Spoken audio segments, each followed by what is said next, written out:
Doctor Sweety Ayurveda classes में आज का टॉपिक है षटक्रिया काल। षटक्रिया काल एक बहुत ही इम्पॉर्टेंट टॉपिक है। ये टॉपिक जो है फर्स्ट ईयर में भी काफ़ी इम्पॉर्टेंट है क्रिया शरीर में। देन इसके बाद ये टॉपिक रोग निदान में भी काफ़ी इम्पॉर्टेंट है और ये जो टॉपिक है ये फोर्थ ईयर के काय चिकित्सा में भी काफ़ी इंपॉर्टेंट टॉपिक है। तो यानी कि अगर देखा जाए ओवरऑल तो इस टॉपिक का काफ़ी वेटेज है आपके कोर्स के अंदर। ठीक है, तो आज का जो टॉपिक है षटक्रिया काल। तो षटक्रिया काल का अर्थ क्या है? षटक्रिया काल का अर्थ है षड यानी कि 6, क्रिया दैट मीन काम यानी कि कर्ण क्रियाएं यानी जो कर्म हो रहा है वो, फिर उसके बाद है काल। काल यानी कि जो आपको टाइम मिलेगा। यानी कि ये जो टॉपिक है इसमें होगा षट क्रिया काल यानी कि 6 ऐसी हमें क्रिया करने के लिए हमें ऐसे 6 अवसर मिलेंगे जो कि हमें मतलब मेन क्या है आयुर्वेद जो है उसमें आयुर्वेद में इसका प्रयोजन क्या है? आयुर्वेद का प्रयोजन स्वस्थस्य स्वास्थ्य रक्षणम आतुरस्य विकार प्रशमनम च। तो यानी कि स्वस्थ व्यक्ति के स्वास्थ्य को बनाए रखने के लिए और साथ ही साथ में जो अगर रोग उत्पन्न हो जाता है तो उसको भी दूर करने के लिए हमें 6 अवसर मिलते हैं। कैसे होंगे? जैसे कि फर्स्ट तो हम पढ़ते हैं षटक्रिया काल। तो षटक्रिया काल में सबसे पहले इसका श्लोक बहुत इंपॉर्टेंट है जो आप लोगों को लर्न करना है। तो इसमें है संचयम च प्रकोपम च प्रसरम स्थान संश्रयम व्यक्तिम भेदम च यो वेति रोगा नाम से भवेद भिषक। यानी कि 6 जो है षटक्रिया काल की 6 स्टेजेस होती हैं जिसमें कि पहला है संचय, दूसरा है प्रकोप, तीसरा प्रसर, थर्ड है स्थान संश्रय, फोर्थ है स्थान संश्रय, 5th है व्यक्तावस्था और 6 है भेदावस्था। यानी कि ये जो 6 के 6 स्टेजेस हैं ये स्टेजेस हमें मिलती हैं किसी भी रोग को दूर करने के लिए। फर्स्ट आता है हमारा संचय। तो इस टॉपिक को अगर आप थोड़ा इस तरह से समझेंगे जैसे कि एक तालाब है तो एक तालाब में नेचुरली क्या होता है? वाटर रहता है। ठीक है, तो उस तालाब में नेचुरली वाटर है तो अगर मतलब नॉर्मली वाटर है लेकिन जैसे ही बारिश पड़ती है तो क्या होता है? उसमें संचय होता है। संचय दैट मीन्स कि उसमें वाटर रेन का जो वाटर है वो और ज़्यादा भरता चला जाता है। फिर एक स्टेज ऐसे आती है कि उसमें प्रकोप हो जाता है। ठीक है, जैसे ही इसमें प्रकोप होगा तो उसके बाद क्या होगा? वो जो तालाब अगर पूरी तरह से भर गया है तो उसके बाद वो जो तालाब है उसमें से पानी कैसे होगा? बाहर निकलने लगेगा। मतलब एक स्टेज ऐसे आएगी कि बाहर निकलने की कोशिश करेगा, दैट मीन्स प्रसर यानी कि प्रसर करेगा। फिर उसके बाद स्थान संश्रय।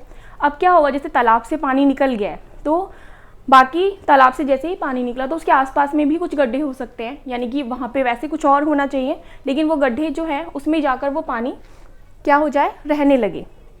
तो यानी कि स्थान संश्रय यानी कि जो वो पानी था वैसे तो वो नेचुरली कहाँ पर था? तालाब में था, लेकिन वो बाहर जाकर कहाँ चला गया? किसी और जगह में चला गया। यानी कि उसने किसी और का स्थान संचय कर लिया। फिर उसके बाद है व्यक्तावस्था। व्यक्तावस्था का मतलब यानी कि जहाँ पर अब मतलब स्थान संश्रय कर लिया है तो अब जब कहीं और वो चला गया है तो वो कुछ ना कुछ उत्पन्न करेगा ही। ठीक है, तो आगे आएगा व्यक्तावस्था देन भेदावस्था। ठीक है, षटक्रिया काल में जो फर्स्ट स्टेज है वो है संचय। यानी कि अगर हम स्वस्थ अवस्था में हैं और फिर क्या होता है ऋतुओं के अनुसार जो है क्या होते हैं दोष संचित होने लगते हैं। जैसे हमने नॉर्मली भी आप लोगों ने पढ़ा होगा कि जैसे ऋतु जैसे स्वस्थ ऋतु में हम मतलब पढ़ते हैं कि हमें स्वस्थ का पालन करना है। यानी कि जो हमारी स्वस्थ रहने के लिए जो परिचर्याएं हैं अगर हम उनका पालन नहीं करेंगे तो उससे क्या होगा? जो दोष है वो संचित होने लगेंगे। तो क्या होगा? जैसे ही दोष संचित होंगे तो जैसे दोष अपने स्थान में ही हैं दोष, तो वो दोष क्या होंगे? अपने ही स्थान में रहकर संचित होने लगेंगे। तो जैसे वात दोष के अपने स्थान है, पित्त के अपने स्थान है और कफ के अपने स्थान है। तो प्रथम अवस्था में क्या होगा? जब दोषों का संचय होने लगेगा तो हमें कुछ लक्षण दिखाई देंगे। जैसे कि वात दोष अगर बढ़ जाता है तो हमें स्तब्ध कोष्ठता, पूर्ण कोष्ठता यानी कोष्ठ जो है वो स्तब्ध लगेगा, पूर्ण ऐसे लगेगा कि वो पूर्ण रूप से भरा हुआ है। पित्त अगर बढ़ जाता है तो पित्त आभासता यानी कि जो पीत वर्ण है उसकी आभा हमें लगेगी। फिर कफ में अंगा नाम गौरवता यानी अंगों में गौरवता होगी और आलस्य की उत्पत्ति होगी। तो जब हमें ये सब लक्षण दिखने लगे तो तभी हमें ऋतुचर्या दिनचर्या आदि का पालन करना चाहिए जिससे कि हमारे ये दोष जो संचित हो चुके हैं अब ये इनका प्रकोप ना हो। लेकिन फिर भी अगर हम इनको इग्नोर करते हैं और हम उन परिचर्याओं का पालन नहीं करते हैं तो उसके बाद ये दोष क्या होंगे? ऑब्वियसली अपने स्थान में हैं, हम लगातार ही उन सभी चीज़ों का यूज़ करते जा रहे हैं जो कि इनका संचय करें। तो उसके बाद क्या होगा? प्रकोप अवस्था आ जाएगी। जैसे कि बारिश जब हो रही है तो तालाब में स्वाभाविक रूप से जल है, लेकिन जब बारिश होती चली जा रही है, यानी जब बारिश बहुत ज़्यादा हो रही है, तो तालाब भरता चला जाएगा, तो एक प्रकोप अवस्था आ जाएगी। तो ऐसे ही दोष जो हैं अपने स्थान पर संचित हो रहे हैं और हम लगातार ऐसी चीज़ों का यूज़ कर रहे हैं या ऐसी दिनचर्या का पालन कर रहे हैं या ऋतुचर्या, कुछ भी आप ऐसा फ़र्क कर रहे हो जिससे कि क्या होगा कि वो संचित दोष प्रकोप हो जाएंगे। तो जैसे ही उनका प्रकोप होगा तो उस टाइम पर भी वात पित्त कफ अपने ही, उस टाइम पर जब प्रकोप हो रहा है तो उस समय पर भी जो दोष है वो अपने ही स्थान पर उपस्थित हैं, लेकिन वो प्रकोपित हो गए हैं। तो जैसे ही वो प्रकोपित हो जाएंगे तो उस टाइम पर भी वात पित्त कफ तीनों के अलग अलग लक्षण उत्पन्न होंगे। जैसे कि वात के लक्षण होंगे कोष्ठ, तोद और वायु का संचार, यानी कोष्ठ में तोद होगा, ठीक है, चुभन सी होगी, वायु का संचार यानी कि पूरे बॉडी में जो है वायु का संचार हो जाएगा।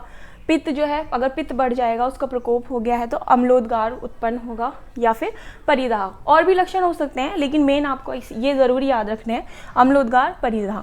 फिर उसके बाद है कफ।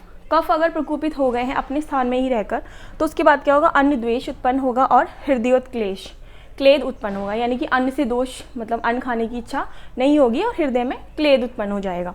फिर उसके बाद आता है थर्ड स्टेज, यानी कि अब पूरी तरह से जो दोष हैं जो अपने स्थान पर रहकर पूरी तरह से प्रकोपित हो चुके हैं। तो जब एक स्टेज आती है कि जब दोष पूरी तरह से प्रकोपित हो चुके हैं तो उसके बाद अब जो दोष हैं वो क्या होंगे, बाहर की तरफ जाएंगे। तो वो जो बाहर की तरफ जा रहे हैं, अभी गए नहीं हैं, सिर्फ जा रहे हैं, यानी कि प्रसर हो रहे हैं, यानी धीरे धीरे बस जाने वाले हैं। जैसे कि तालाब में पानी भर चुका है, लेकिन अब वो दूसरी तरफ, यानी दूसरे अगर कोई गड्ढे हैं वहाँ तक पहुँच रहे हैं, अभी गए नहीं हैं, पहुंच रहे हैं। तो वही स्टेज है कि वो दोष जो है अब वो प्रसरित हो रहे हैं, प्रसरणशील हो रहे हैं, यानी प्रसरित हो रहे हैं, यानी कि अभी बस जा रहे हैं। तो जब दोष अपने स्थान से निकलकर बाहर की तरफ जाने लगे तो उस टाइम पे जो अवस्था आएगी वो है प्रसर अवस्था, यानी कि तृतीय अवस्था। दोषों को इस अवस्था में भी रोका जा सकता है बढ़ने से, इस अवस्था में भी दोषों को रोका जा सकता है बढ़ने से। अगर प्रकोपित अवस्था में भी हम फिर भी लगातार जो है अपथ्य का पालन कर रहे हैं, दिनचर्या आदि का पालन नहीं कर रहे हैं, यानी जिन कारणों से दोष बढ़ रहे हैं उन सभी कारणों का निरंतर सेवन करते जा रहे हैं, तो उस टाइम पे फिर दोष प्रसर अवस्था में आ जाते हैं। तो प्रसर अवस्था में क्या होगा, वात अगर प्रसरित हो रहा है या पित्त या कफ, जब ये दोष प्रसरित हो रहे हैं तो जब वात प्रसरित होता है तो उस टाइम पे लक्षण आते हैं विमार्ग गमन और आटोप। और भी हो सकते हैं बट मेन ये है विमार्ग गमन और आटोप। विमार्ग गमन यानी कि वात अपने स्थान से विमार्ग हो रहा है, यानी कि बाहर की तरफ जा रहा है। आटोप यानी कि चुभन, पेट में इस तरह का लक्षण उत्पन्न होगा। उसके बाद है पित्त। पित्त अगर बढ़ जाता है तो ओष, चोष, परिदाह यानी कि बॉडी में जलन, ये सब लक्षण उत्पन्न होने लगेंगे। दाह पूरे बॉडी में ऐसा फील होगा जैसे कि दाह उत्पन्न हो रही है। देन उसके बाद आता है कफ। तो कफ अगर बढ़ जाता है यानी कि वो बढ़कर प्रसरित होने लगता है तो उस टाइम पर लक्षण उत्पन्न होंगे आरोचक, अविपाक और छर्दी। ठीक है, तो ये सभी लक्षण जो हैं, इन सभी अवस्थाओं में हमें दोषों को रोकना है बढ़ने से। ठीक है, ये यानी कि ये प्रथम अवस्था, द्वितीय अवस्था और तृतीय अवस्था। अगर इन अवस्थाओं में हम दोषों को नहीं रोकेंगे तो ये निरंतर आगे वाली अवस्था में जो दोष हैं उन लक्षणों को, जो आगे वाली अवस्थाएं हैं उनको उत्पन्न करते रहेंगे। अब इसके बाद आती है हमारी नेक्स्ट अवस्था, यानी कि प्रथम, द्वितीय, तृतीय, अब आएगी हमारी चतुर्थ अवस्था। नेक्स्ट जो अवस्था आती है वो है हमारी स्थान संचय अवस्था, यानी कि अब जो दोष प्रसरणशील हुए थे, यानी वो जो उनके अपने स्थान थे वो अपने स्थान से अब दूसरे स्थान में जाने लगे हैं। ठीक है, यानी कि दूसरे के स्थान में जाएंगे, यानी स्थान संचय, यानी कि स्थान का संचय करने लगते हैं। तो ये जो स्थान संचय अवस्था है, इस अवस्था के दौरान दोष, दुष्य, सम्मोचना होती है। ठीक है, दोष मतलब यानी कि जो दोष बढ़े हुए हैं, बढ़ रहे हैं, वो दोष कहाँ जाएंगे, दुष्य यानी कि जो धातुएं होती हैं। ठीक है, तो यानी जो बढ़े हुए दोष हैं अब वो दुष्य यानी कि धातुओं के साथ सम्मूर्छित होंगे, यानी धातुओं के साथ मिलेंगे और रोग को उत्पन्न करने लगेंगे। ठीक है, तो स्थान संचय अवस्था में क्या होगा, स्थान संचय अवस्था में जो दोष है अब दूसरी धातुओं को दूषित करने लगेंगे, यानी कि शरीर के अन्य जो अंग हैं, अन्य जो मतलब स्ट्रक्चर्स हैं उनको क्या करने लगेगा, दूषित करने, उनके साथ मिल जाएंगे, यानी उनको सम्मोर्षित करेंगे और सम्मोर्षित कर जहाँ जहाँ वो जाएंगे उसके अनुसार वो रोग की उत्पत्ति करने लगेंगे। तो इस अवस्था में हम ये भी समझ सकते हैं, क्योंकि इसके बाद जो अवस्था आती है वो है व्यक्त अवस्था। ठीक है। तो व्यक्तावस्था में रोग व्यक्त हो जाता है। तो जैसे जब कोई डिजीज़ होती है तो उस डिजीज़ से होने से पहले कुछ लक्षण आते हैं जिन्हें बोलते हैं पूर्व रूप, ठीक है। यानी कि रोग की अवस्था से पहले एक जो लक्षण आते हैं, तो आप ये समझ सकते हैं या हम लोग ये समझ सकते हैं कि स्थान संचय अवस्था में दोष तुष्य की सम्मूर्छना होती है, और जब दोष तुष्य की सम्मूर्छना होगी तो किसी भी व्याधि के जो पूर्व रूप वाले लक्षण हैं वो इसमें व्यक्त होंगे। तो हम यहाँ पे लिख सकते हैं कि ये जो है पूर्व रूप, यानी किसी व्याधि के जो पूर्व रूप के लक्षण होते हैं वो सभी जो है इस अवस्था में आते हैं। जैसे ही किसी व्याधि के पूर्व रूप के लक्षण उत्पन्न हो तो हमें उस टाइम पर क्या करना चाहिए, उस टाइम ही अगर हम दोषों के जो बढ़ने वाले कारण हैं उनका पालन करेंगे, मतलब उनको बढ़ने ना दें, तो रोग जो है रुक सकता है थोड़ा, ठीक है। रोग रुक सकता है, लेकिन मतलब रोग व्यक्त हो वो नहीं हो सकता, ठीक है, उससे पहले वो सही हो सकता है, ठीक है। लेकिन अगर फिर भी हम उनका निरंतर पालन करते चले जाते हैं तो उसके बाद जो है हमारी नेक्स्ट स्टेज आती है व्यक्तावस्था। तो व्यक्तावस्था में क्या होता है, रोग व्यक्त हो जाता है, यानी कि अब दोष तुष्य सम्मूर्छना पूरी तरह से हो गई है और हम फिर भी निरंतर जो है, जो हमें जिस चीज़ का सेवन नहीं करना चाहिए, अपथ्य का सेवन करते ही जा रहे हैं, और फिर उसके बाद क्या होगा, रोग व्यक्त हो जाएगा। और हर रोग के अपने अलग लक्षण होते हैं, वो सभी लक्षण क्या हो जाएंगे, उत्पन्न होने लगेंगे। और यहाँ भी हमें चिकित्सा का अवसर मिलता है, लेकिन यहाँ पर भी अगर हम चिकित्सा ना करें, यानी कोई रोग व्यक्त हो चुका है फिर भी हम उसका ट्रीटमेंट नहीं कर रहे हैं या कारणों को नहीं छोड़ रहे हैं, तो फिर क्या होगा, जो रोग है वो भेदावस्था में पहुंच जाएगा, ठीक है। तो भेदावस्था में क्या होता है, रोग तो रहता ही है बट साथ ही साथ में उसके उपद्रव भी उत्पन्न होने लगते हैं, ठीक है। तो यानी कि रोग भी होगा और साथ में उसके उपद्रव भी, यानी कि कॉम्प्लिकेशंस भी क्या होंगे, हो जाएंगे। क्योंकि कोई डिजीज़ जब ज़्यादा पुरानी हो जाती है, यानी कि हम उसका ट्रीटमेंट नहीं करते हैं और वो बढ़ती चली जाती है, तो उस टाइम पे उसके कॉम्प्लिकेशंस भी उत्पन्न हो जाते हैं। तो ये जो है, ये हुआ हमारा षट क्रिया काल। तो षट क्रिया काल में इसका महत्व क्या है, इसका यही महत्व है कि इसमें 6 स्टेजेस हैं, यानी कि 6 अवसर। षट क्रिया काल यानी कि 6 हमें क्रिया करने के अवसर मिलते हैं, यानी चिकित्सा करने के हमें 6 अवसर मिलते हैं। अगर उन अवसरों को हम पहले ही निरंतर रूप से पालन करते जाएं तो नेक्स्ट स्टेज नहीं आएगी और डिजीज़ पहले ही सही हो जाएगी। तो इसीलिए आयुर्वेद में भी लिखा है स्वस्थस्य स्वास्थ्य रक्षणम आतुरस्य विकार प्रशमनम च। तो यानी कि इसकी स्टार्टिंग की जो स्टेजेस हैं, जैसे संचय, प्रकोप।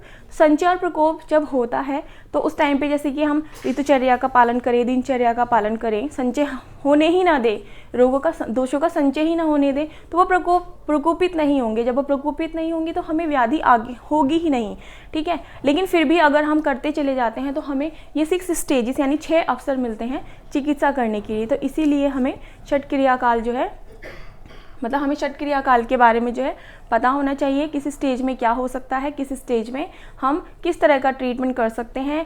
संचय होता है तो किस तरह के लक्षण हैं, प्रकोप होता है तो किस तरह के लक्षण हैं, प्रसर है तो किस तरह का लक्षण है, फिर साथ ही साथ में अगर स्थान संचय है तो कौन सा लक्षण, मतलब क्या होता है उसमें, यानी उस स्टेज में क्या हो रहा है, व्यक्तावस्था के टाइम पे क्या हो रहा है और भेदावस्था का क्या मतलब है, ठीक है। तो ये टॉपिक ऐसे ही है और आप इसको